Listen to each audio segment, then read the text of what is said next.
before it's gone.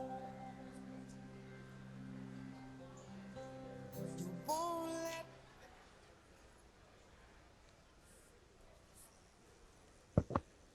Good evening. Welcome back to the Convention Center for our transfer command. And we're excited to finish out the week tonight with our transfer command and then be here tomorrow for our memorial service to remember those who have gone before us. What a week. What a week. It's been nice to see people network and get out and about and laugh and enjoy each other and feel free again, so to speak. So it's been a good week and appreciate all the hard work that everybody's put in and being here to make this a reality. At this time, if you'll stand for the presentation of the colors.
Please join me for the Pledge of Allegiance.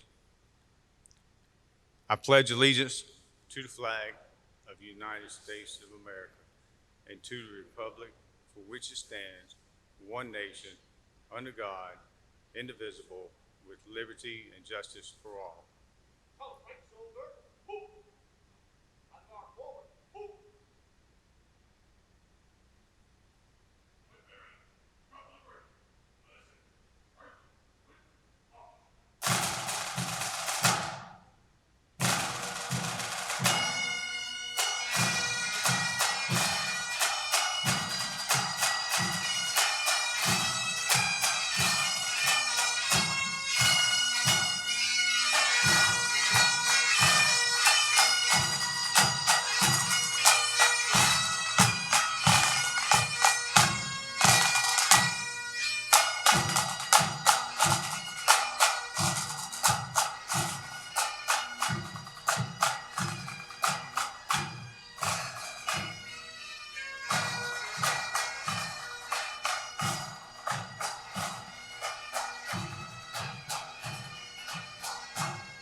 What a blessing it is to have our honor guard and the pipes and drums open up for us.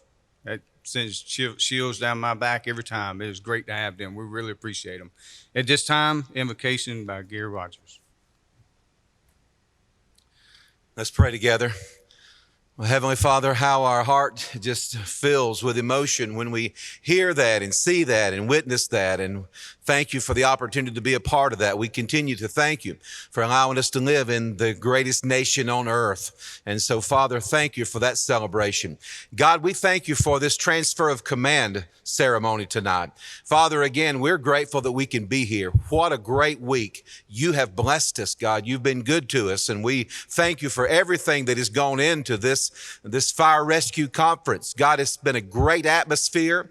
We thank you for the things that we've learned. We're excited about getting back to our places of service and using the things that we've learned this week. Thank you again for the good fellowship. Thank you for the good atmosphere that's in this place for this ceremony tonight. We ask your blessings on the things that happen now. We ask, Father, that you bless the food. We ask that you bless this fellowship. We ask that your name would receive the honor and the glory, that you'll continue to protect us even as we serve the people where we live. Thank you again for your presence here tonight. I pray all this in Jesus' name. Amen. You may be seated. And the way we will do our evening meal, there's 2 lines in the back coming from the end towards the middle.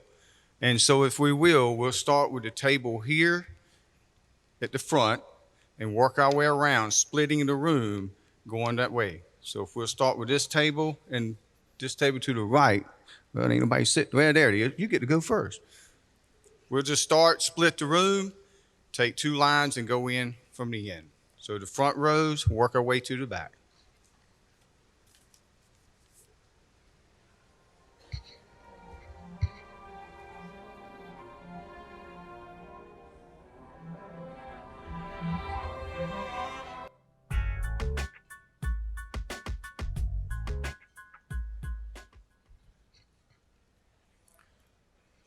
Keep eating, and certainly there's plenty there. So while you're eating, we have a special guest with us that was able to take a few minutes out of his busy schedule to come by to speak to us. And at this time, I'd like to introduce the Honorable Henry McMaster, Governor.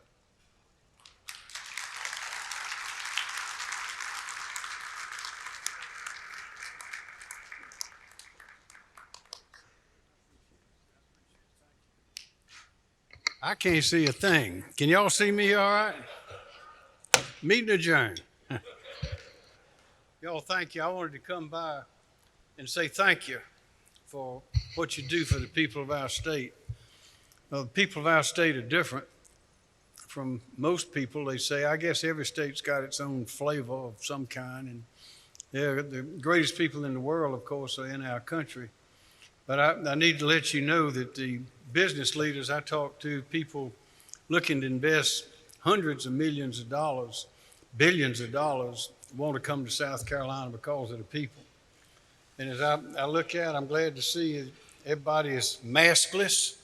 I can see everybody's smiling faces. Y'all keep right on eating. You won't bother me, except that barbecue smells mighty good from here. But we took a little different approach because of our people in South Carolina. In some of the other states, you may have noticed that it seemed like they shut down everything. Well, that was the way they were aiming. They thought everything ought to be shut down, except those few things that they just had to have operating, like, of course, fire stations and things like that. But they shut everything else down.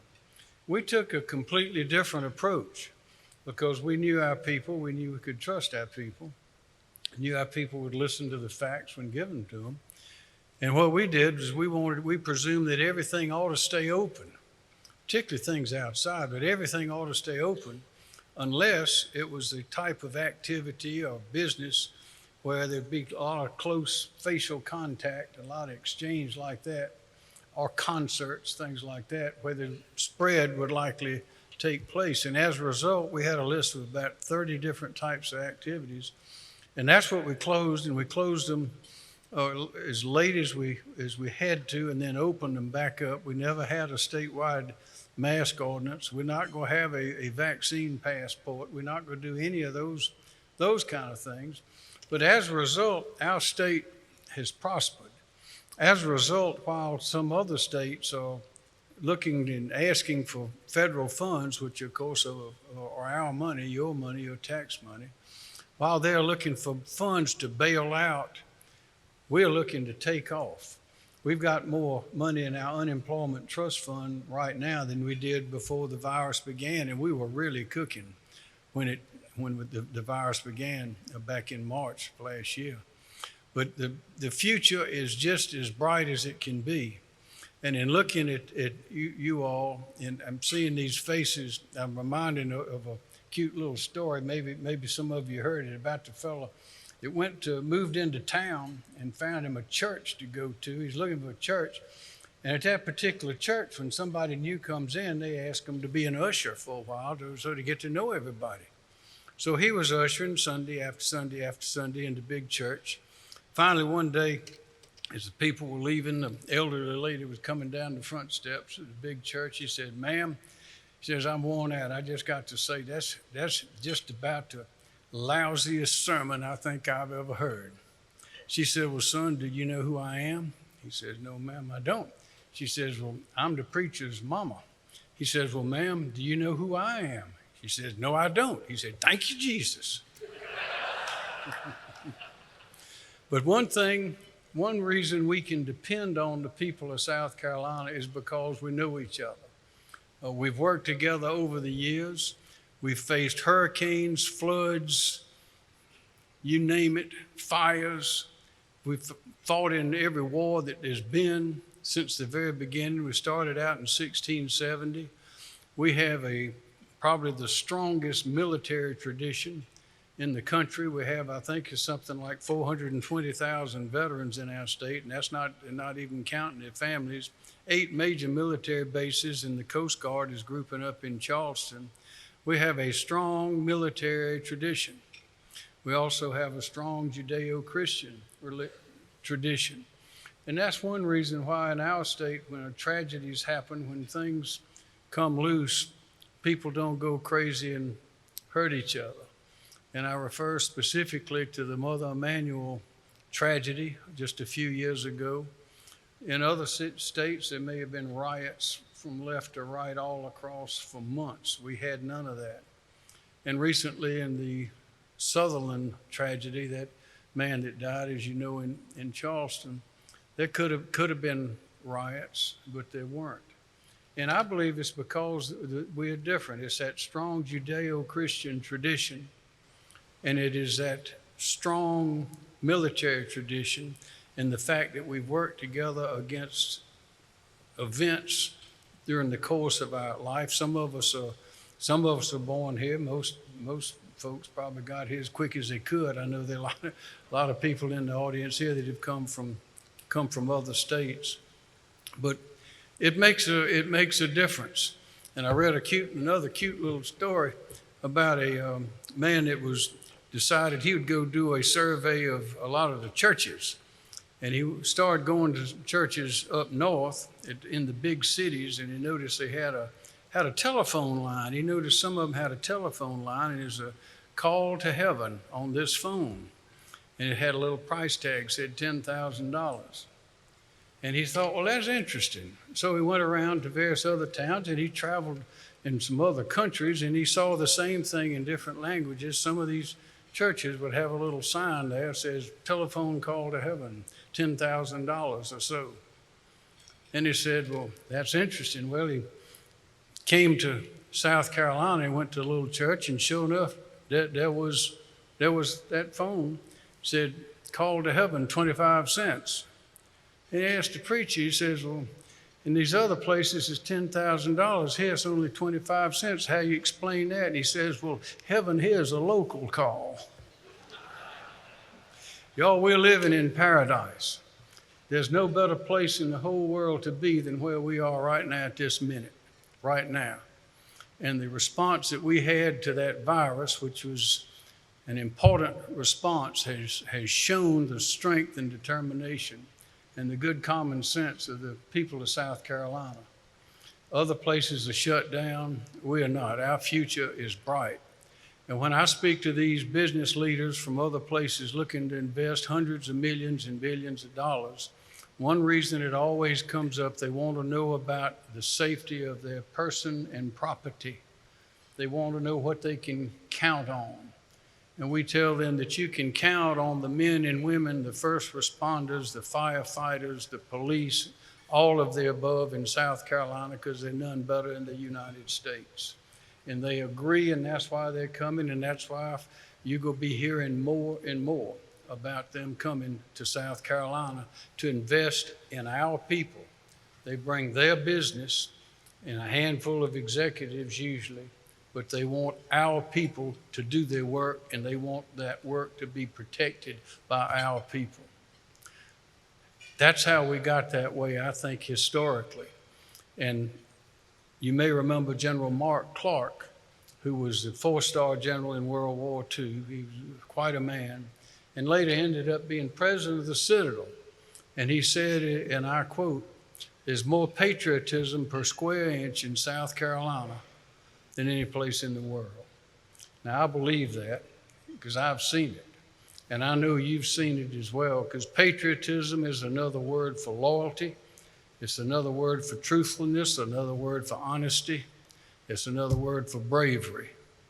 And we are filled with it. We are imbued with it in our people, in our state. And that's what makes us different, and that's what makes us great. And you are a perfect example, perhaps the best, of what General Mark Clark was talking about. So on behalf of all the people of the state, I want to 5.2 million proud, happy South Carolinians, I want to thank you for what you do. Most people will not run into a burning building. Most want to run out of a burning building. There's likely no more comforting words than someone to say, the fire department is here. Everything's going to be all right.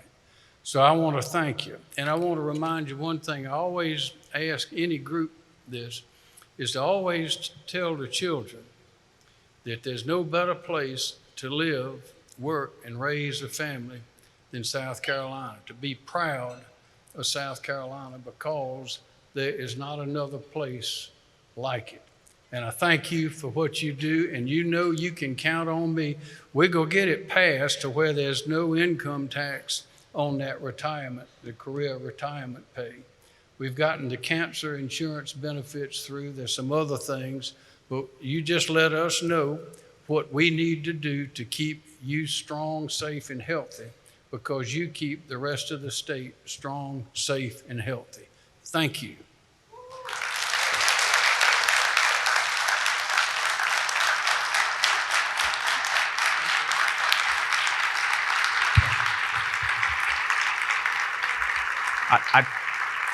I tell you, the governor has been real supportive of the fire service last couple of years, and I tell you, his work through his office is really shown, and we greatly appreciate that day in, day out.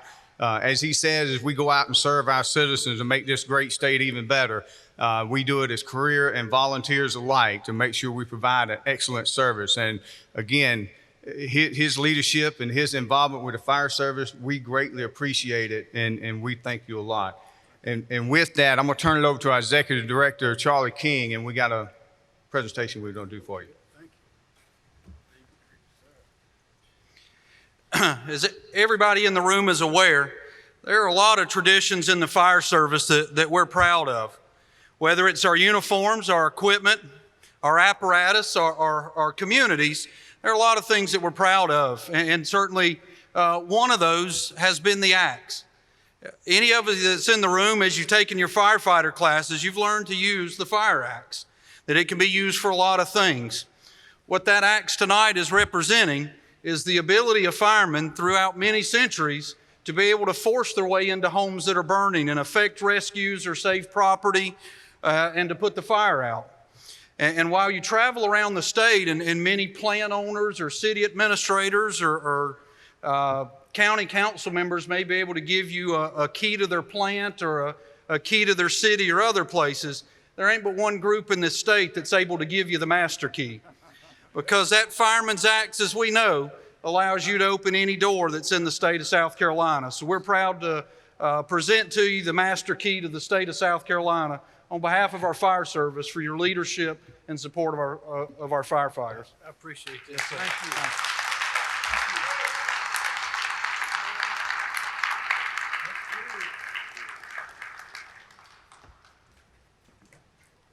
This is serious business right here. Thank you. Thank you very much.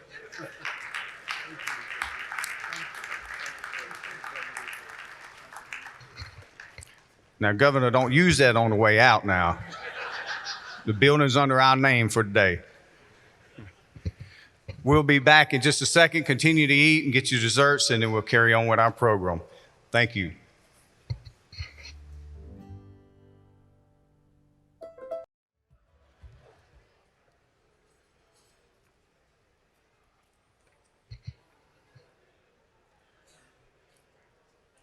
At this time, I'd like to, as you continue to finish up your dessert, we're going to keep moving with the program. At this time, we have another guest with us that is not on your agenda, is on mine. But I'd like to welcome up with the South Carolina Federation of Museum, Mr. Stephen Kramer and Carter Jones. If you'll come to the front, please.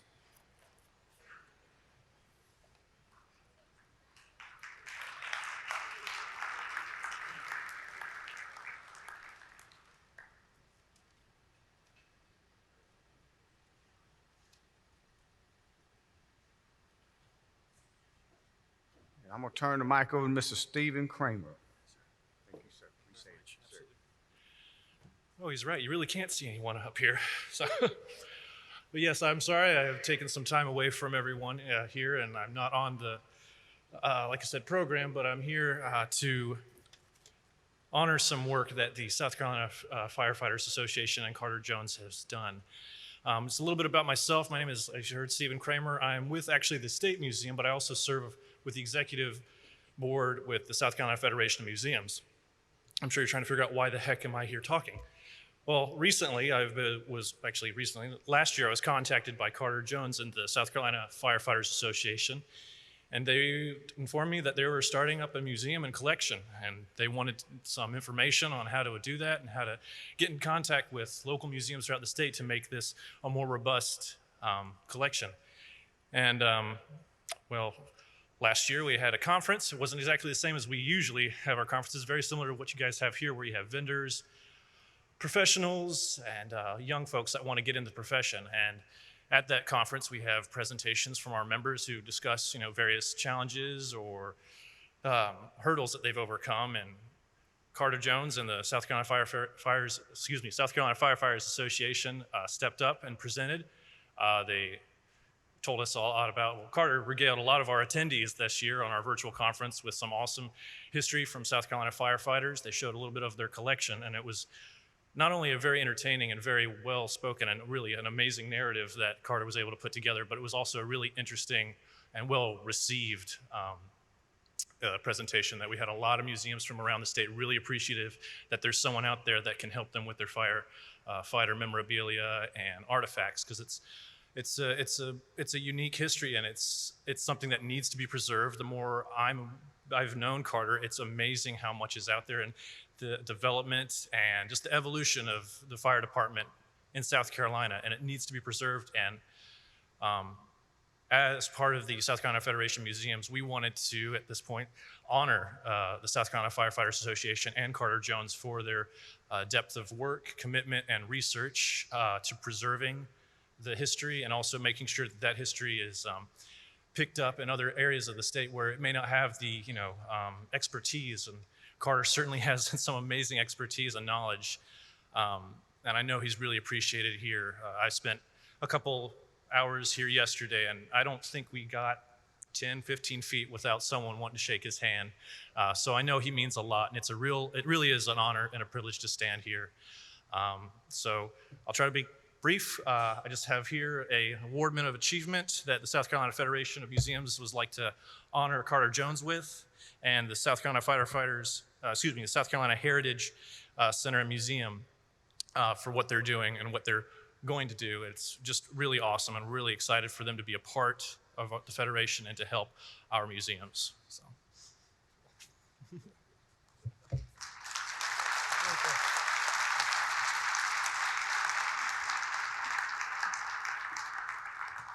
thanks to our executive committee and staff and the support and encouragement from you folks, we are now a museum. So thank you.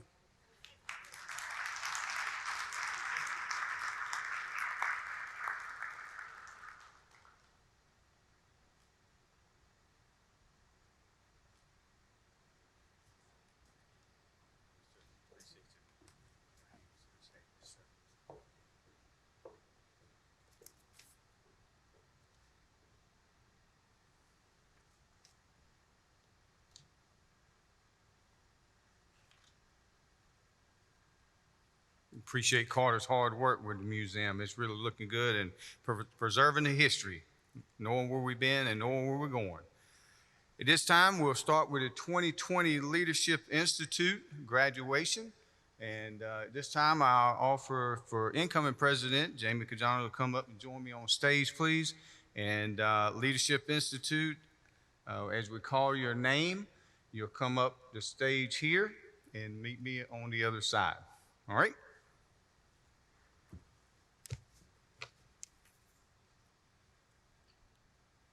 (2020) Leadership Institute graduate, Mr. Blake C. Cole.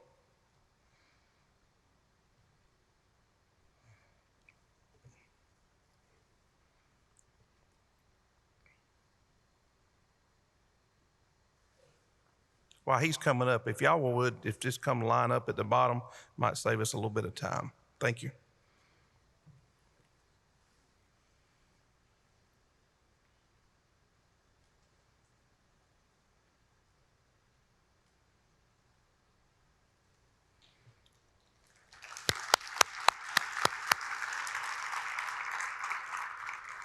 Mr. Marty Dixon.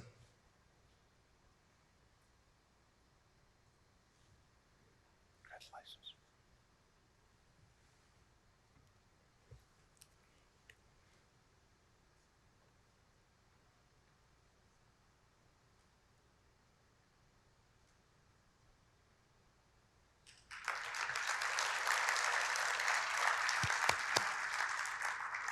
Ryan Goller.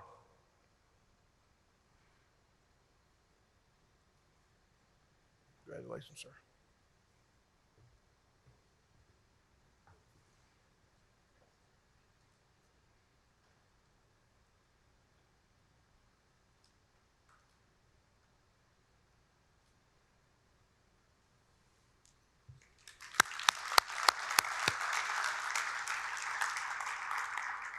Joshua C. Jordan.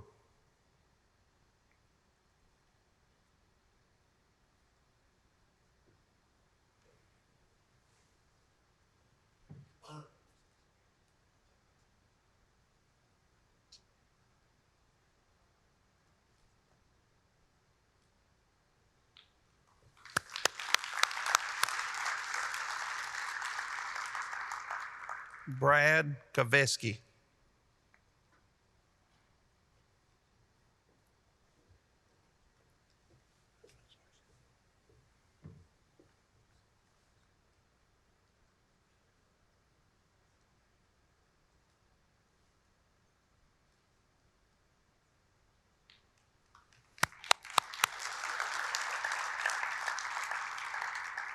Lee McJunkin.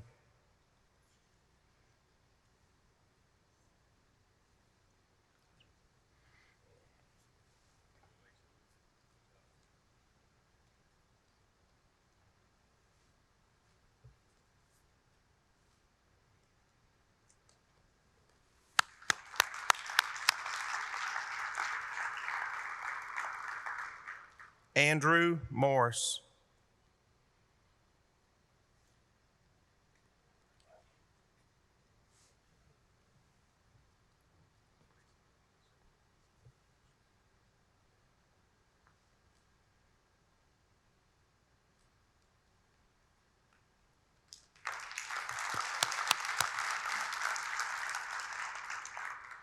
Marvin F. Murray.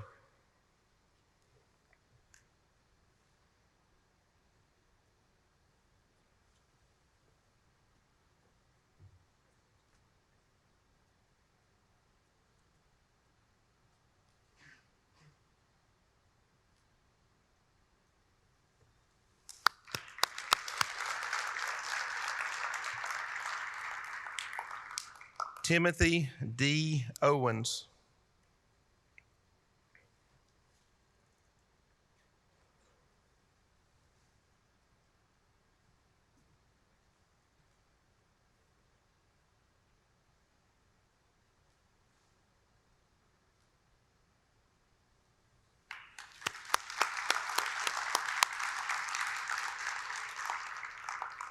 Matt Tidwell.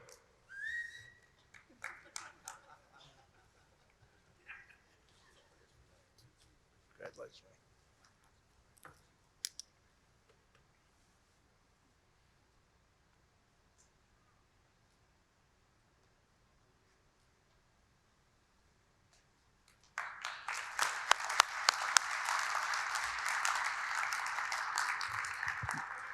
Before this 2020 class sits down, I can tell you their hard work and dedication, and I've heard some good success stories from them being in this program. Unique that they are here with the 2021 class, but because of that pandemic last year, we've had to adapt and overcome a lot of obstacles for both this class and the current class, 2021. But they stuck together. Don't forget the camaraderie and the networking that each one of you have developed. And I've seen y'all interact with each other. We appreciate your service of the past year and a half with the Leadership Institute. Don't stop. As we said before, we've given to you some experience, and we'd love for you to be involved in the future of your association to make it better tomorrow than what it is today. So thank each and every one of you for being a part of Leadership 2020, and congratulations on your graduation. At this time, I got one person that would like to come up and have the mic, so I'll give them a chance from 2021 to come up to the mic.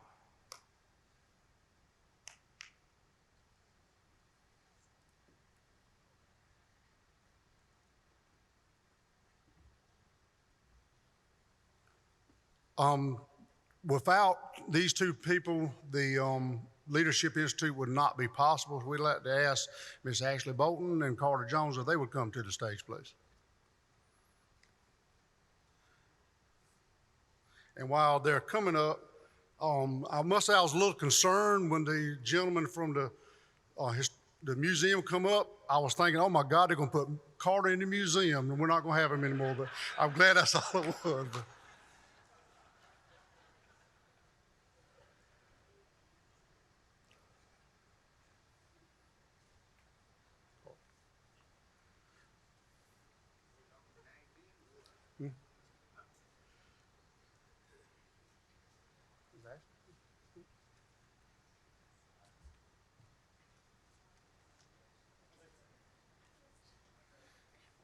Ashley and Carter are like our advisors.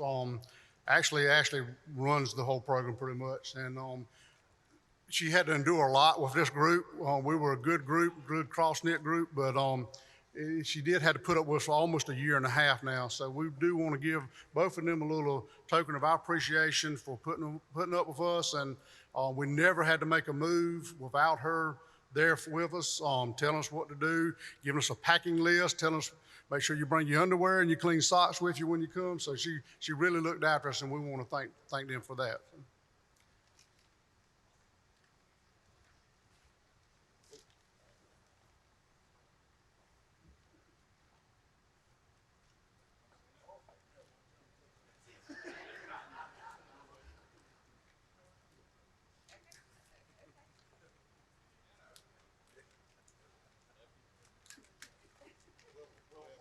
Listed and poorly, for sure.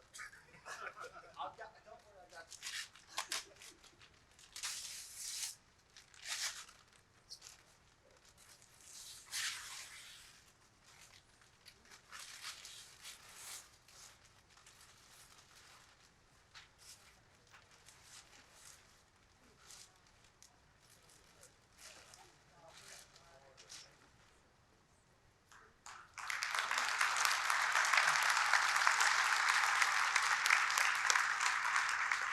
And I'd like to read what's on the plaque. It says, South Carolina State Firefighter Association Leadership Institute Class of 2020, the COVID class. The LI class of 2020 would like to express our profound gratitude to Miss Ashley Bolton and to Mr. Carter Jones for not only their dedication and support to the class of 2020, but also their dedication and support that they show to the South Carolina Firefighter Association, past LI classes, and to all South Carolina firefighters. And it's got all of our names listed and our patches on them. Thank y'all very much.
At this time, if you'll turn your attention to the screen for the Meritorious Action Award.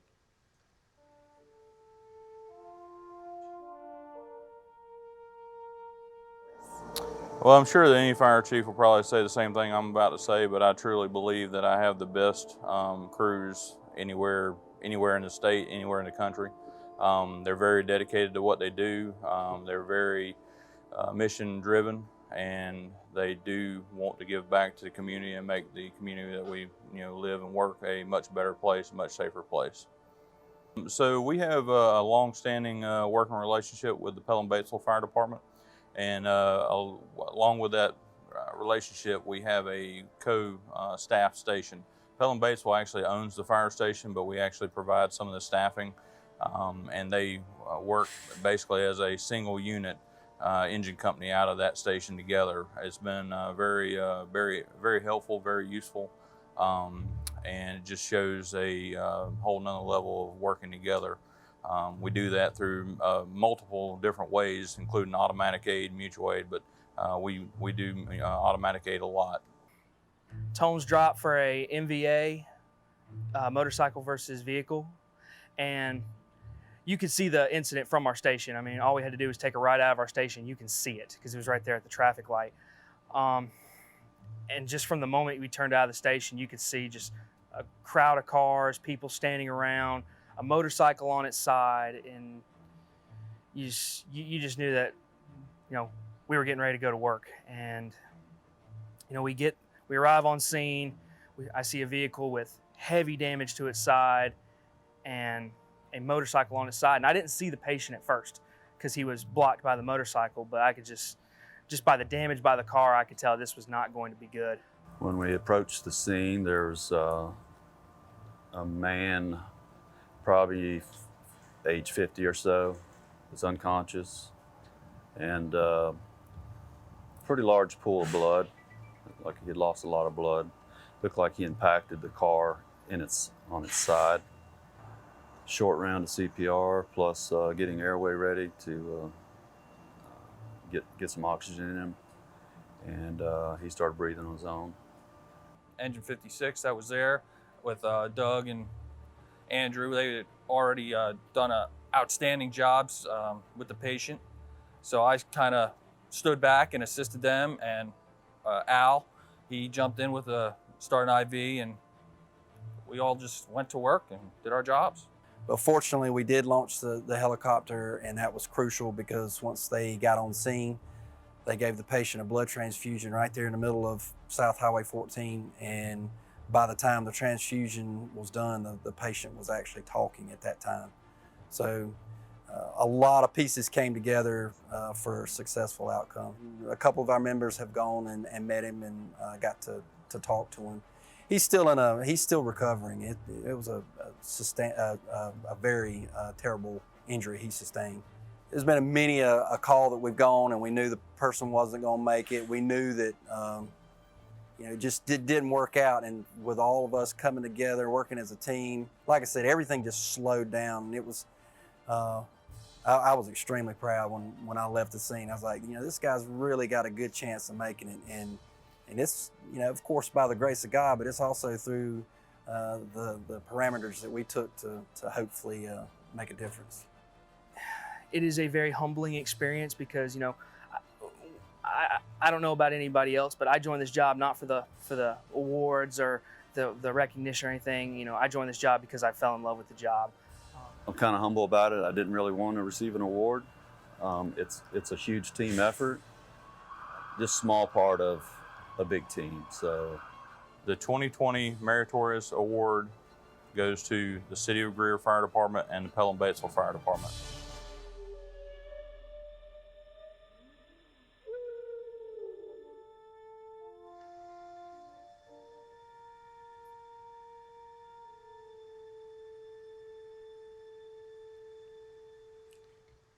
Please welcome the Meritorious Action Awards recipients to the stage, please.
At this time, if we have the honor guard present the helmet.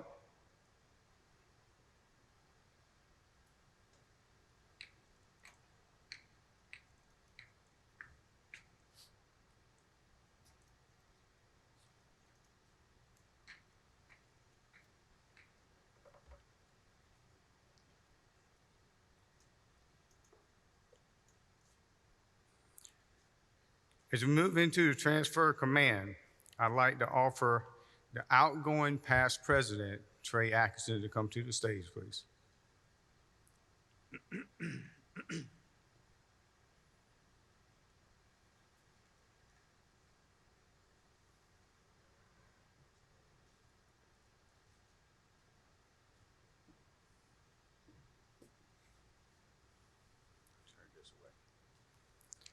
Trey, on behalf of the Firefighters Association We present you as serving as many years as chairs and your dedication to the firefighters across the state and serving the South Carolina State Firefighters Association. At this time, I want to present the gavel for you to display for what you have done for the association, and thank you for your service and for your going out as past president. We appreciate it. Thank you very much. Thank you.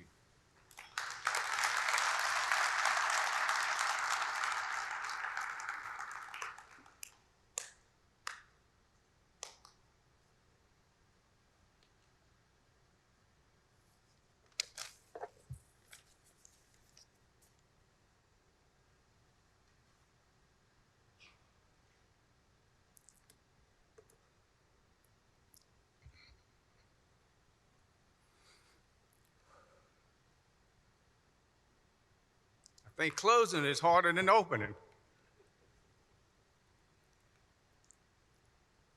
We came in pumped up and ready. A year and a half, pandemic, unknown, and challenges that laid ahead of us. But we did it. We overcome, we prevailed, and we accomplished. We had a heck of a good conference. It's all because of the hard work and dedication that each and every one of you have put into to make this a success. There's so many people I want to thank. First and foremost, my God, who has been with me throughout. My family,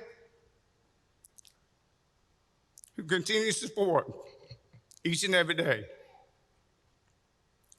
Even got 2 girls graduated through conference. And now they all spending my money while I'm on stage. But it's all good. We're going to make more, as we keep saying. Our kids mean a lot to us.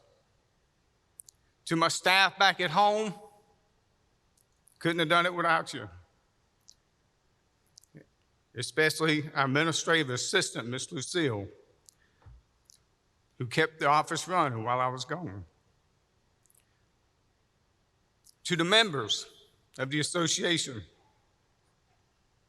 it has been a pleasure to serve each and every one of you. The association staff, with your hard work and dedication day in and day out. This association is the greatest association around. We have hurdles, we have bumps, we have holes in the roads that we have to accomplish and get through and get over and around. And we will do it.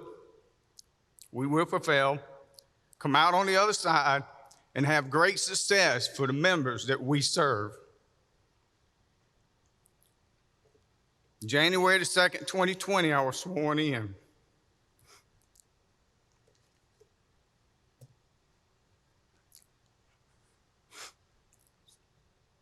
Someone close and dear to me was able to swear me in. Brotherly love is thick and always prevails. And I appreciate him being there for my swearing in and by my side throughout. A year and a half is gone. Pandemic hit us. We made it through. We overcome. It's been a fun ride. It's been a challenging ride, both personally and professionally. But I believe things happen for a reason, and we grow and we become stronger each and every day. The conference means a lot to me. I don't know if I missed many throughout my career. As you heard me say in my opening speech, there's been several people, without naming, those that I look up to standing in the hallway say, I want to be like him. Those days have come. I received the votes, and I can tell you, I know the two candidates that ran this year, and both are good friends of mine, and I can feel the passion and energy they have for the association. And I can tell you, I've been down that road of running and going around the state and visiting people day in and day out, leaving your family behind to solicit for votes. And it was a pleasure and an honor that the members of this great state fire service elected me to run the chairs. Seeing what goes on behind the scenes, as some of the Leadership Institute has said to me, you don't know what happens until you get involved. There's a lot of last-minute planning this year by a lot of good folks, from T&E, from Billy Dillon and Ashley and the crew, and we had to punch the buttons at the very end to make the conference a success. And I think people have seen that, especially the Leadership Institute, who have seen behind the scenes how the things work. If you're not coming to conference, you're missing out. You're missing out. It's a time to re-energize, as I said earlier. A time to show your passion for the fire service so you can go and better serve your community and your state. I challenge each and every one of you, from the firefighter to the officers, to not only get involved, but stay involved. Stay true to the course of what this association is for, and that we're there to serve the members each and every day. It's not about me being president. It's about you, the members of who we serve. I encourage each and every one of you as members of this association to have a voice. And we as a group can make good things happen. We've seen it the last year or two that the Cancer Coalition, the PTSD funding, the USAR funding, working with our brothers and sisters with LLR and other associations across the state. We're not alone. We have to be together to make the success of our service. I have truly enjoyed my time. I encourage folks to get up, step forward, take the challenge, and be involved. It's a long journey, but it's well worth it, the very end. I'm not going anywhere, as I'll be serving as your past president next year, but I've heard that's a little bit more relaxing job. I'll see. But even after that, I still want to be involved, and I encourage each and every one of you, if I can be of service to you, please, please don't hesitate to reach out to me. I've met so many good friends through the fire service that I could cherish for my life. And I know across this state that I can pick the phone up and call anybody, and they got my back, just like they have yours. It's the greatest service that you'll ever be a part of. Don't ever forget it. Again, be true, be passionate, and be a servant. And continue to do good things for our fellow firefighters across the state. Again, thank you for allowing me to serve and continue to serve another year as past president. This association will continue to thrive and do great things. I know it. And I appreciate the support each and every one of you have given me. Thank you, and God bless each and every one of you.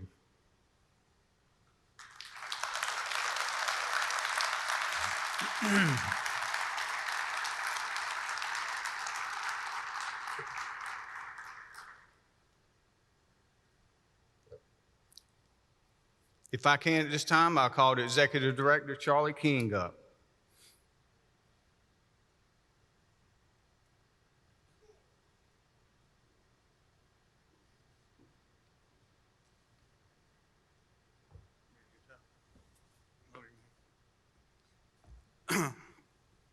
Which way you want to go? I don't know. We'll be in your way. As he mentioned, as each one of the presidents go through the process of being elected, they start out by spending a lot of time away from home and away from their departments, out campaigning and seeking votes to serve each one of us in the fire service. And as they come on the executive committee, not only the staff, but each one that serves on that executive committee, and especially the elected officers, really get the opportunity to become close friends. And as we were serving together up through the chairs, and especially as I ended my term as the shortest serving president in the history of the association, you were there ready to take the reins. And while it's been a very challenging year and a half, to say the least, our fire service is better because of your leadership and your support and your encouragement to each and every one of us. And we thank you for that. I speak for everyone that's here tonight and across the state, and we're grateful for that. And certainly over the last year and a half, we have certainly, I feel, got to be much greater friends. A lot of late night calls, a lot of miles up and down the road. And I wish I'd have gone back and counted how many times I text you, call me when you get a minute. Because over the past year and a half, I had learned what time frame that you would be on the treadmill in the afternoons, what time you typically left the house, or lunch breaks and those types of things to answer questions or to simply share in conversation multiple times a day. But as any of the past presidents in the room will tell you, that Joe Palmer would warn you that the minute that gavel hits, attention shifted to that new president that was coming in to ensure that he was prepared to make those same decisions to lead our fire service. And tonight, as our incoming president closes tonight's meeting and comes in as our president, know that while those phone calls may slow down, I'm still there for you, man. It's been a good year, and I appreciate it.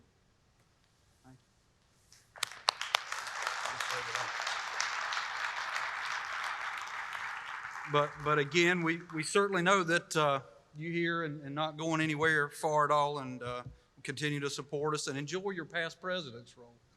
But again, it's my honor to introduce our incoming president for the evening, Chief Jamie Cajano from the city of Gaffney.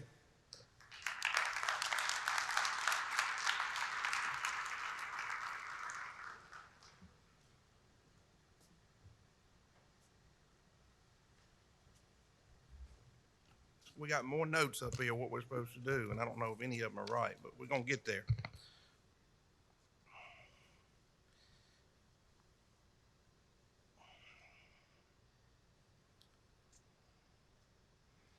Keith, it is my honor to present you with your gavel that you've used during this past year. During this year, I don't think you've used it much, but when you used it, we knew to kind of calm down. Thank you for what you've done, and I want to present you with this gavel at this time. Please show it during your many years at Newberry and where you go from there.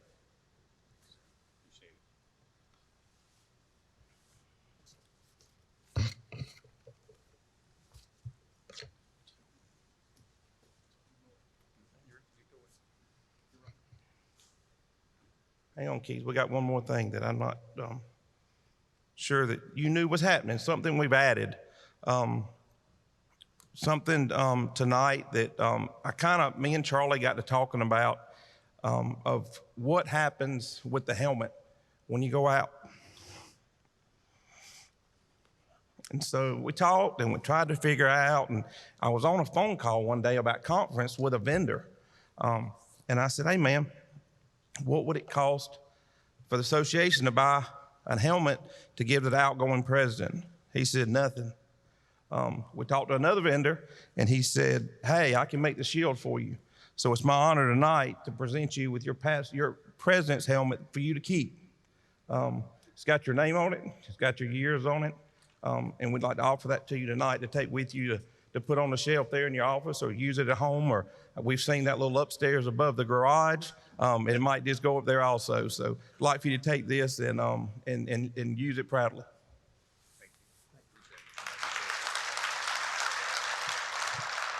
And that helmet is on behalf of the men and women of the association.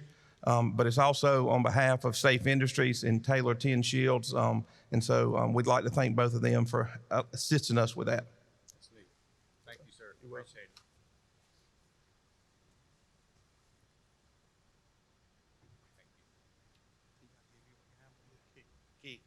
Keith, come on. Let me hold that for a minute. We're going to get you a shopping cart before you get out of here.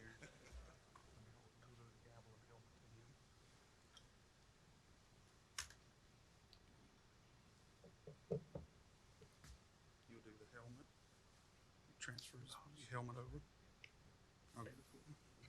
I'm not in a rush. I just thought I was done.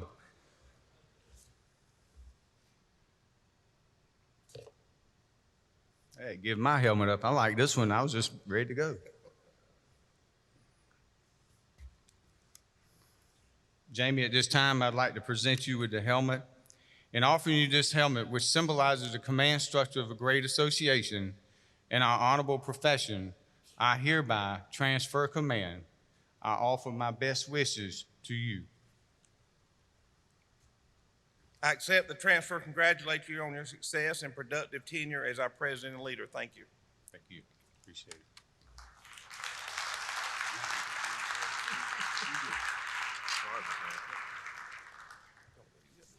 That's yours. That's yours. That's yours. Take that.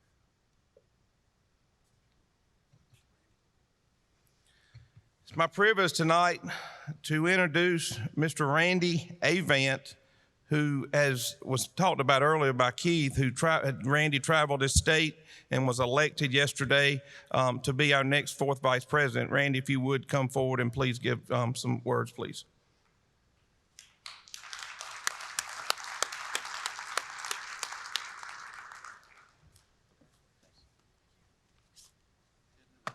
I had a really good joke to tell, but I tried to tell one on Thursday when no one laughed, so I'm not going to do that again. Yeah, I heard that. What I am going to do is past President Minnick. We met in 2012 during the Leadership Institute, and I got to know him really well. We became very good friends, and even after the year-long program, we remained in contact, and he's helped me and has a lot to do with why I'm standing up here. So, Chief Minnick, wherever you went, thank you. Thank you so much for that. I just want to start off by saying thank you to everyone that supported and believed in me in my running for fourth vice president. There's no way I could have done it without your help and support. To the members, you have my word that over the next 6 years, you will get my all and will have my complete dedication to serving you. To the staff and executive committee, it's an honor to be working with each of you, and I am looking forward to seeing what the future has in store for us. Again, thank you for everyone's support, and it's an honor and a privilege to be your next South Carolina State Firefighters Association fourth vice president.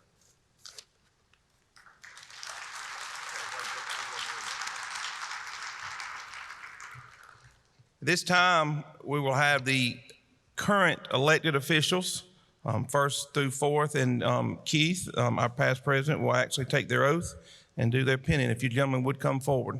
First Vice President Josh Holstheimers, Second Vice President Malcolm Burns, Third Vice President Jamie Helms, and Fourth Vice President Randy Avant, and Past President Mr. Keith Minnick. Gentlemen, raise your right hand and repeat after me, please. Do you swear to support the Constitution and bylaws at all times, bear truth and allegiance to the goals and purposes of the South Carolina State Firefighters Association, and do you further swear to perform the duties and responsibilities of your office to the best of your ability, so help you God? Congratulations, sir. Congratulations. Congratulations. Congratulations. Hey, congratulations.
as Miss Isabella joins us on stage for the swearing in of our incoming president.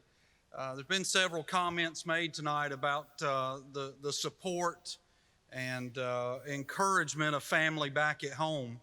And certainly your year as president as you serve, it's the sacrifice of your family that really gives the most. So we'd like to ask that Miss Minnick, in keeping with tradition, is able to provide just a small gift and some words of encouragement to Jamie's family.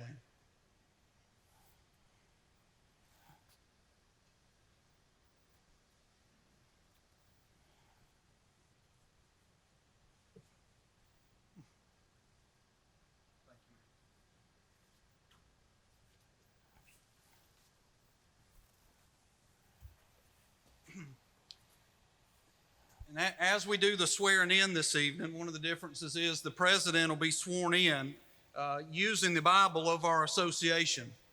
Earlier, when we presented a weapon essentially to our governor, I guess, or the key to the state, we talked a little bit about tradition and how important traditions are to the fire service, and just how much it means to us to be able to capture the history and continue some of those as we move through the fire service. And certainly the use of this Bible is in continuing part of that history and tradition. For many years, several hundred years, the state of South Carolina and the state of New York and New York City have shared a great relationship, things that date back long before the Civil War. And immediately after the Civil War, as many parts of South Carolina and especially Columbia were burning, it was the folks in New York who supported our state and sent equipment and other things so that our area could begin to recover and folks could return their lives to normal and our state begin to prosper. There have been a lot of folks, a lot of fire service pioneers in our state who have taken the opportunity. Chief Louis Barron's the first president of our association to travel and spend time with the firefighters of New York months at a time to learn their trade and return back to South Carolina to teach other firemen the tricks of our profession.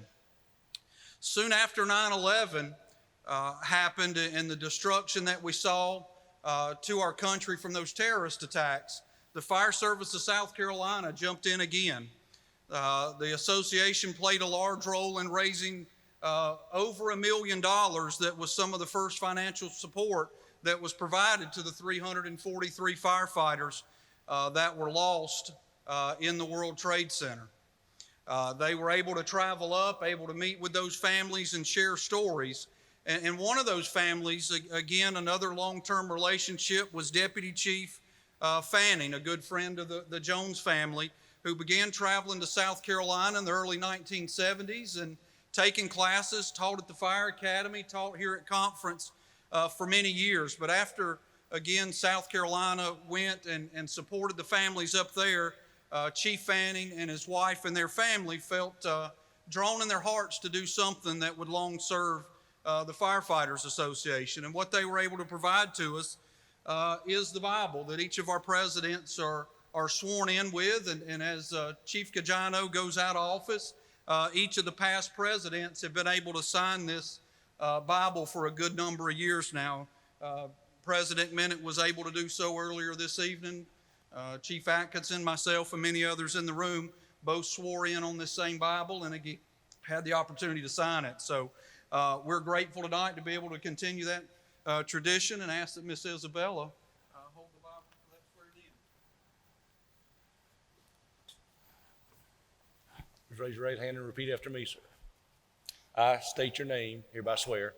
I, Jamie Caggiano, do hereby swear That I will support the Constitution and bylaws. that I will support the Constitution and bylaws And at all times bear true allegiance. and at all times bear true allegiance To the goals and purposes of the South Carolina State Firefighters Association. to the goals and purposes of the South Carolina Firefighters Association.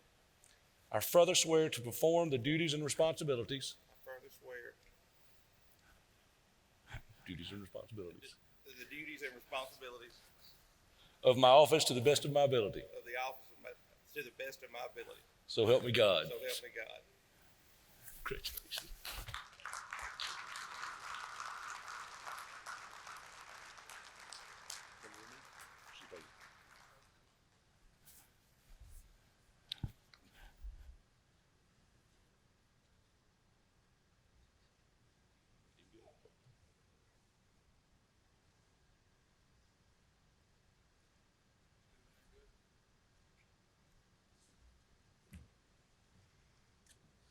Mr. President, but before I step off stage, I want to offer you one more token on behalf of the membership, the staff, and the executive committee, and that would be your president's ring as you start to serve as our president going into the next year. Only word of encouragement, watch out for the Duncan booth next year and don't wear it in it. So congratulations. Thank you, Charlie. Yes, sir.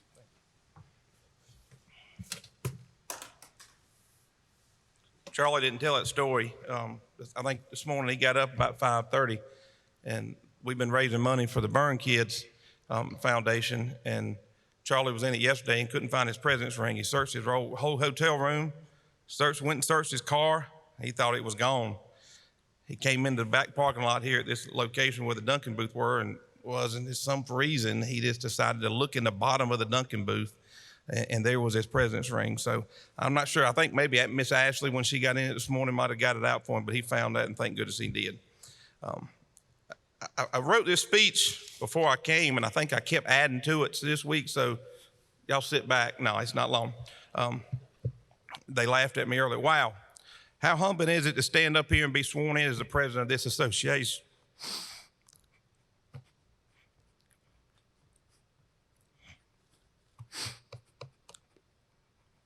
Where do I start? I'm very excited. I'm very thankful to have support of each of you. I want to thank my daughter Isabella, my sister Mary, my brother-in-law Hunter, and their 3 boys, Spencer, Thomas, and Mason, for supporting me.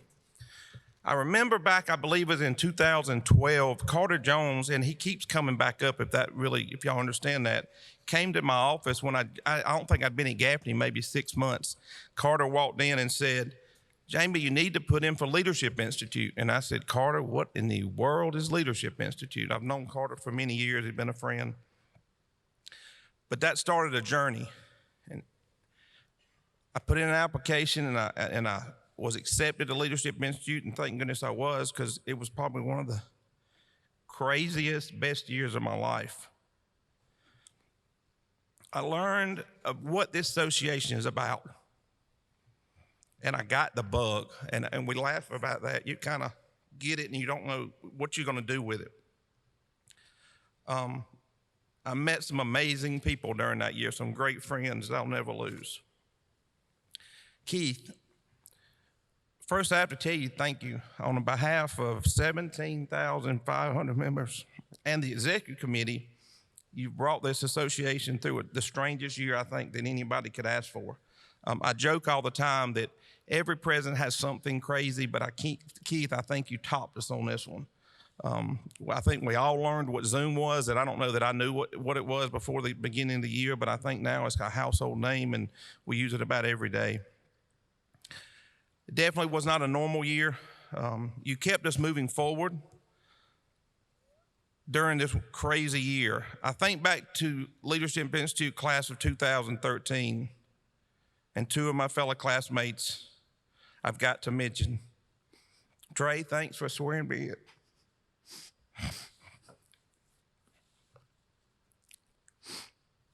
I don't know that executive committees are going to be the same without you sitting in the room. We give each other a hard time. We love each other to death, and just we go on with each other. Probably one of my funniest stories about me and Trey. Trey said, "Hey man, we're going to FDIC this year. Let's go. You come go with us. We got an extra room." I said, "Okay." Halfway to FDIC, Trey looks at me and he says, "Hey, I forgot my glasses." The bad thing was Trey's driving. And I said, "Trey, what do you need glasses for?" He said, "To drive." I said, "Well, pull over, I'll drive." And we took turns, me and him and Malcolm, driving up to FDIC and had a really good time. I think I was 14 or 15, but it was a great time. And needless to say, we didn't let Trey drive anymore. It was me and Malcolm the rest of the trip. Trey, you've served this association honorably. Not too many people can say they've done what you've done and served as past, as we call it, president. You served for 2 years, maybe 2.5 or something like that. But thank you for being a great friend and being a leader in the fire service. Josh, as a fellow classmate, I cannot say enough about what you've accomplished this past year. You've led your legislative committee this past year in receiving funding for something we've been fighting for many years. You're very close to securing the funding for PTSD reoccurring and the cancer program that we've been trying to get. As the governor spoke to earlier, we're almost there. Your committee has also secured the much needed funding that state youth star team needed. Please thank your committee for the work, but more importantly, your friendship. I'm looking forward to this next year and working with you as the first vice president. This association has a staff that is second to none. Thank you for your hard work, what you do every day for the members of this great state. Charlie, thank you for your leadership and communications. You've kept us informed. I asked you the other day to always be honest with me and tell me when I was getting off track. Keep me between the lines, but during this next year, as you stated the other day, I'm sure you will be asking me to explain something. And you have permission to ask me anytime you want to explain something. That's a joke between me and Charlie. That's what he says when he does not like what we've come up with. So I'm sure that'll be many conversations we'll have. This association has accomplished a lot in the past, but we've always have more to do. Benjamin Franklin once said, without continual growth and progress, such words as important as achievement and success have no meaning. To the exec committee, our members expect success from us. I know each of you will lead your committee with great success. You have never disappointed. Randy, congratulations on your new position as fourth vice president. You earned it, and I expect great things from you, and I know that you will definitely hold up those expectations. I challenge each committee member to work hard so we can continue to grow and progress and be successful. To the members of this association, I ask you to be one thing, and that's being all in. Someone asked me what that means, and what do I mean by that? Each member of this great association needs to be all in. They need to know that their association is there for them and provides so many different services. You as an individual have to decide what you want from your association. You might want to attend conference. You might want to use one of the many services we offer. You might want to get involved in a committee. You might want to attend one of our training sessions. You might want to join leadership. We could not expect everyone to use all of what we offer, but as an association, we offer everything to everyone. As a member, you as a member have to decide what all in means for you. I will be challenging each committee to think outside the box. Nothing is off the table. If you think it's good for the members, then let's make it happen. I'm proud to announce your association is all in when it comes to diversity. I formed a diversity committee which represents the diverse membership we have in this association. This committee has been challenged to make sure that all races, sexual orientations, ages, religions, and levels of firefighters in this state are all included, and mainly that they feel all included. I've learned that sometimes we think we're doing what it is that people want to feel all included, but we're not even close. This committee is challenged to make sure we as an association are all in with all members. I'm also in the process of forming a conference committee made up of members, vendors, and support agencies. This committee is challenged to make sure that our annual fire rescue conference is all in for all parties. We need to make sure our members get what they need. We also need to make sure our vendors get what they need from the members. I'm excited for our winter and summer conference. First, our conference this coming January is going to be a hands-on training conference. For the older ones in the room, as like myself, the vision I have for the January conference is to model it after the old Southeastern Fire School. Provide the hands-on training that firefighters around this state are thirsty for. Then in June, we'll come back to the Grand Strand in Myrtle Beach. So pack the families up in the car, get to the beach, attend the training, visit the vendors, come to the business meetings, and network with firefighters from around this state. In closing, I challenge each volunteer and career member to be all in. Push yourself to get better, train hard, use your association. Thank you for your trust. I do not take it lightly and will be here for each member and help lead this association forward. At this time, if I could, ask a good friend of mine, Mr. Gary Rogers, to please come forward, and he will give us our benediction for the night, and we will get out of these monkey suits, as we say.